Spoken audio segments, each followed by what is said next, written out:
बैलगाडी शर्यत हा बळीराजाचा जिव्हाळ्याचा विषय आहे। बैलगाडी शर्यतीला सरकारनं हिरवा झेंडा दाखवल्यानं या शर्यतीत सहभागी होणाऱ्या शेतकरी आनंदून गेलाय। या पार्श्वभूमीवर सातारा जिल्ह्यातील कराडच्या धनाजी शिंदे कुटुंबियांशी आमचे प्रतिनिधी विकास भोसले यांनी केलेली ही खास बातचीत।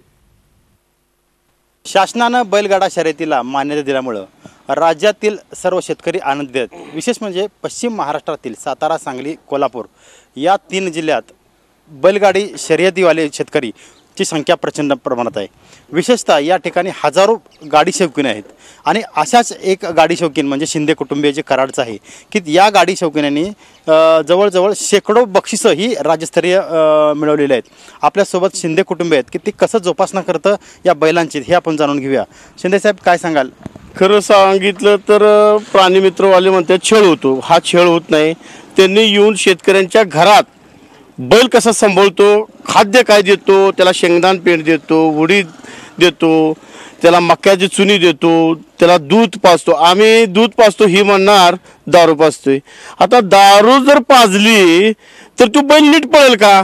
पळणार नाही। पण आम्ही दूध पाजतो, त्याची कॅल्शियम चांगलं राहावं। बैलांचं म्हणाल तर हा बैल हा प्राणी आमच्या घरचा, म्हणजे नुसता प्राणी नाही, आमच्यासाठी ते मुलांसारखे आहेत। आम्ही त्यांची जोपासना करताना अगदी लहान मुलांसारखं, म्हणजे त्यांना कुठे चारा घालणे, कुठे पाणी देणे, त्या वेळच्या वेळी जे जे खाद्य त्यांच्यासाठी उपयुक्त आहे, जे जे वैरण आहे, अतिशय पौष्टिक असे जे आहार त्यांचे आहेत, आपल्या माणसांना कसं हे पौष्टिक आहे ते पौष्टिक, तसं सर्व पौष्टिक आहार आम्ही बैलांसाठी करत असतो।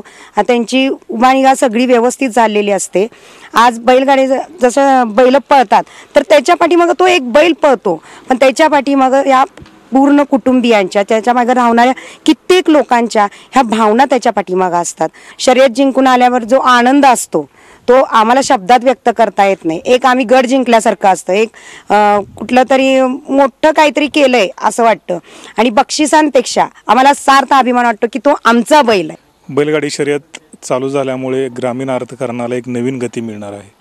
जोपर्यंत बैलगाडी शर्यत ह्या बंद होत्या तोपर्यंत देशी गाय असेल किंवा बैल असेल यांना कोणतीही किंमत नव्हती। पण आता ज्यावेळी बैलगाडी शर्यत चालू होतील त्यावेळी या बैलांच्या किमती लाखोच्या घरात जातात। त्याचबरोबर ज्या देशी गाईला आपण देव मानतो ती सुद्धा जतन करण्याचं काम शेतकरी करणार आहे। बैलगाडा शर्यत सुरू झाल्यामुळं सर्व शेतकरी आनंदित आहेच, याचबरोबर या सर्व शिंदे कुटुंबियांना, याचबरोबर शेतकऱ्यांना आनंदाश्रू सुद्धा आवरता आले नाहीत।